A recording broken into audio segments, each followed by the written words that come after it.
Welcome to the second episode of the series Wish You Were Here, and welcome you to Villa Contarini degli Scrigni. Villa Contarini degli Scrigni, also known as Vigna Contarena, truly is a hidden gem in the Venetian countryside, and it offers us the chance to admire a place meant for the private pleasure of the Contarini family, far from the bombastic luxury of the Venetian palaces along the Grand Canal. This second episode introduces us to one of the most fascinating chapters about the history of the most serene republic, la civiltà delle ville venete. In 1509, after the Battle of Agnadello, when Venice was actually defeated, the Senate of the Republic encouraged its aristocracy to reconquer the countryside and make the most out of it. Today I'm meeting with Cecilia Caporali, who has kindly accepted the invitation to open the doors of her home.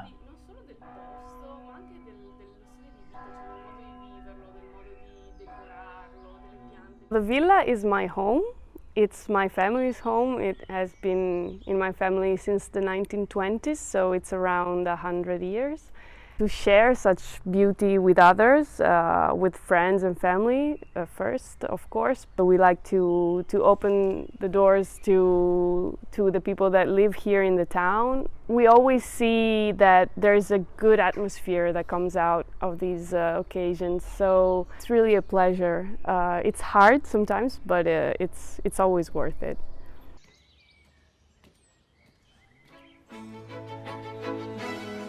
The small and intimate entrance hall was made even cozier at the end of the 19th century with an inscription that rounds around the wooden panels. The inscription reads, "May the Lord watch over your entrance and exit. May the peace and happiness be in this house and for all its inhabitants." On the ceiling of the dining room, we see a painting from the end of the 16th century. It represents the myth of Phaeton falling from the chariot of the sun to earth, more precisely onto the Euganian hills between Abano Terme and Montegrotto. The dramatic event is witnessed by the Heliades, Phaeton's sisters. Countryside Venetian villas were places where pride, in Greek hubris, was always banished, and were meant to be as a retreat to celebrate and enjoy the ancient virtues of the mythical Golden Age. Thus, also in the sitting room, we admire examples taken from the Bible where arrogance is punished.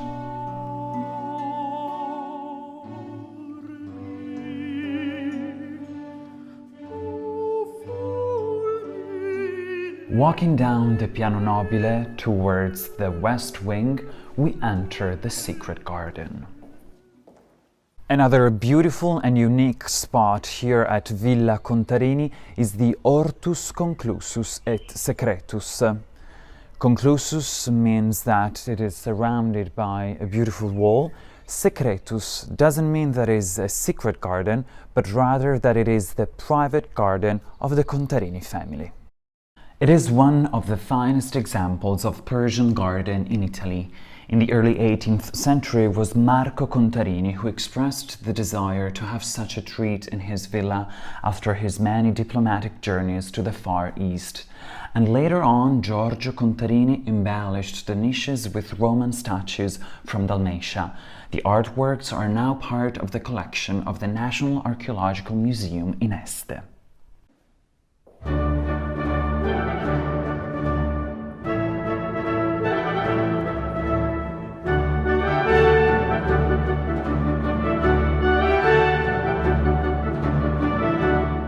The loggia is probably one of the most fascinating rooms inside the villa.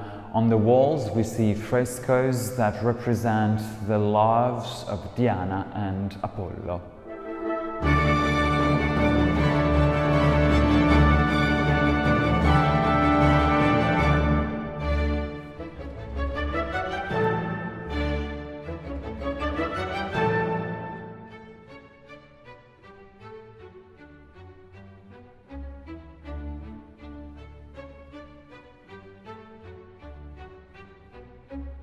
On the ceiling, the glory of the Contarini is celebrated. We see the triumph of time with the sun, the moon, and the Ouroboros, the snake that eats its own tail, symbol of eternity. A winged genius holds the monogram of Giorgio Contarini, and the fame signals the exaltation of this aristocratic family with her trumpet. The two main doors are topped with lapis lazuli vases, flanked by handsome figures of youth and the head of Hercules wearing the lion's hat as a keystone. A series of oval cartouches in Latin encourage the guests to enjoy their mortal moments to the fullest and live virtuously.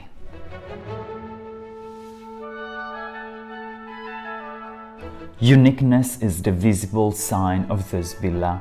Originally a modest hunting lodge, it was nonetheless provided with a few unparalleled rooms. Oriental terracotta tiles on the floors, we can see a grotesque decoration with several animals in one room and a blue sky with roses and Raphaelite cherubs in the second.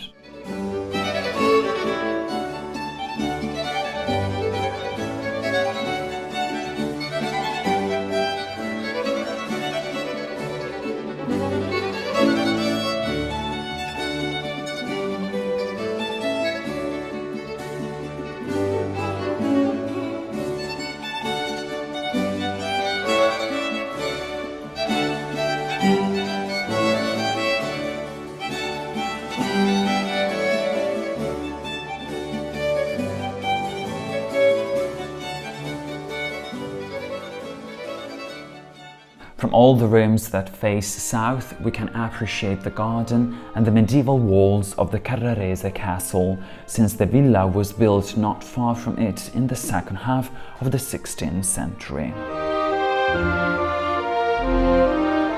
Last but not least, just underneath the loggia in the east wing lies one of the oldest rooms of the villa, a porticato, now windowed. Frescoed by Battista Franco, we can now behold bright-colored medallions that represent the mortal affairs of Zeus and his perennial metamorphoses, and a demigod Faunus, patron to the farmers, the harvest and the fertility of the fields. What are you gonna tell Ettore once he's grown up about his house? Ettore is my baby. He's 8 months old and he's not walking yet, but as soon as I can't wait to see him running around the garden, and I think the luck that he has is the chance to see beauty from very close and in his daily life. There's a sign that says, just for visitors as a warning sign, but I thought it was very wise, and it says that a single act of carelessness leads to the eternal loss of beauty. In your daily life you always need to pay a little extra care for and respect for works of beauty, because it's really easy to destroy something that has been there for a long time. For Ettore, it's important to understand what this means. Villa Vigna Contarena is an ark of hidden treasures, to say the least, and the Caporali family, guardians of such beauty, are no different, with their exquisite and warm hospitality.